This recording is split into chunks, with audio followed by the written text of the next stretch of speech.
मुंबईकरांचा प्रवास हा अपघातमुक्त होईल असं उपमुख्यमंत्री एकनाथ शिंदे यांनी आश्वासन दिलेलं आहे। आज त्यांनी मुंबईत रस्त्यांची पाहणी केली। मुंबईत त्यांनी उपनगरांमध्ये पाहणी दौरा त्यांचा आयोजित करण्यात आला होता आणि त्यावेळी रस्त्यांच्या काँक्रिटीकरणाच्या कामांकडे त्यांनी पाहणी केली।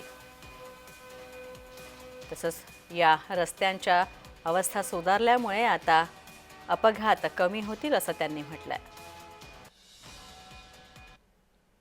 एकदा रस्ता झाला की पुन्हा त्याला खोदण्याचं काम पडता कामा नये म्हणून या ठिकाणी युटिलिटी डक्ट ठेवलेले आहे आणि त्या डक्ट मधून जे युटिलिटी आहे त्या सगळ्या त्याच्यातून जाणार।